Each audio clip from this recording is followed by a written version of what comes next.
Ini pemerintah yang lalim ini, ya kan, rezim Jokowi yang lalim ini, ya, dulu lebih lalim lagi, ini lebih baikan dikit, ya, tapi sama saja lalimnya. Digedor terus, harus digedor terus.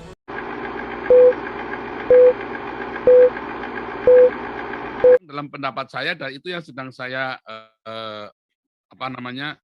promotkan ya di dalam channel ini, bahwa harus konsisten. Kalau mau benar semuanya harus betul konsisten, maka militer, polisi semua harus didudukan supaya hukum ini benar-benar dikawal. Kalau nggak bisa kompromi terus, akhirnya kita akan orang Kristen akan diombang-ambing terus. Pertanyaannya, apa sih yang dimaksud dengan hidup dalam damai? Ya, karena Yesus itu mengajarkan kepada kita ada janda ya yang tiap hari gedor pintunya hakim yang lalim loh, digedor. Pak Hakim bela perkaraku, digedor terus tiap hari. Bukan disuruh mengalah loh, ya. Yesus itu kasih perumpamaan seorang janda ya yang minta keadilan, digedor terus pintunya Pak Hakim yang lalim ini. Ya, ini pemerintah yang lalim ini, ya kan, rezim Jokowi yang lalim ini. Ya, dulu lebih lalim lagi, ini lebih baikan dikit, ya, tapi sama saja lalimnya. Digedor terus, harus digedor terus. Kalau nggak digedor terus nggak bisa. Tuhan Yesus ngajarin kita buat gedor. Itu pintunya Pak Hakim yang lalim itu. Supaya keadilan itu diberikan kepada, keadilan itu nggak turun dari langit. Enggak, harus digedor. Minta. Tuhan Yesus sudah ngajarin kepada kita. Nggak ada keadilan di dunia ini. Harus kita yang minta. Bukan dengan berdarah-darah, bukan dengan harus saling perang. Enggak. Tetapi kita harus suarakan terus dan kita teriakan terus. Kalau kita nggak teriak, dianggap nggak ada.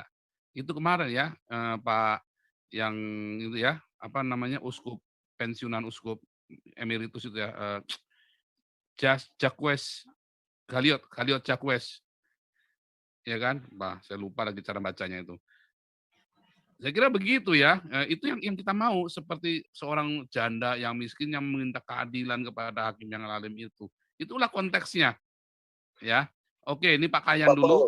Pak Ya, Paul, Pak Paul, siapa? tambahan Pak Paul. Pak Paul. Ya, Raja Uti, lalu Pak Beta Maluku. Jadi begini Pak Paul, sebenarnya ya kita memang dalam kapasitas kita sebagai masyarakat dan rakyat jelantah istilahnya, ya memang hanya ya inilah yang kita bisa lakukan. Kita harus bersuara gitu. Kalau kita diam ya makin dilindas, makin ditindas. Memang harus ini yang dilakukan. Kita nggak bisa mempengaruhi kebijakan dalam arti kita harus kita mencampuri tugas pemerintah, tidak, karena kita bukan eksekutif, kita hanya rakyat jelata. Rakyat jelata ya memang fungsinya ya hanya bersuara Pak, seperti ini. Kalau kita sampai nggak bersuara, ya sudah selesai semua gitu, nggak ada gunanya. Dan kemudian juga kalau ini dibiarkan, udah jelas solusinya solusi hukum, tapi dibiarkan, ini akan berulang Pak dimanapun. Nah ini yang harus dicegah. Situasi yang seperti ini akan diulang dimanapun. Akhirnya semua akan seperti ini, kompromi tawar-menawar dengan alasan supaya damai dan takut. Nah, apa gunanya kita bikin undang-undang dan hukum kalau memang bukan untuk ditegakkan gitu? Ya. Pak Itu Uti, dia problemnya Pak. Saya potong nih, Pak Raja Uti, saya potong. Ini politik will-nya Jokowi ini yang harus kita tekan untuk bertindak. Itu aja, kita semua udah bicara dari segala sisi, udah segi, udah kita dengar semua. Kalau disimpulkan apa? Nggak ada. Hanya dengan politik will-nya Jokowi bertindak. Kemarin contoh yang saya udah bilang tadi. Dia berani turun ke Tanjung Priok. Ya, 49 preman ditangkap. Saat ini kita tuntut dia untuk segera itu. Jasmine, AKBP Bekasi, udah runtuh tanah kalau nggak salah malah. Ya, gereja-gereja yang ditutup. Dia harus bertindak, jangan cuma ngamanin kursi 2024, apalagi untuk kepentingan anaknya. No. Dia ini pemimpin presiden Republik Indonesia, bukan Republik Indonesia berdasarkan agama atau sepihak. Semua punya hak yang sama. Nah ini dia harus turun. Kita tekan dia untuk politik. Kita mau bicara apapun dari tadi. Saya mau tanya, nggak ada hasilnya, nggak ada. Hanya dengan menekan Jokowi saat ini, kebetulan lebih bagus daripada si Badut Yono.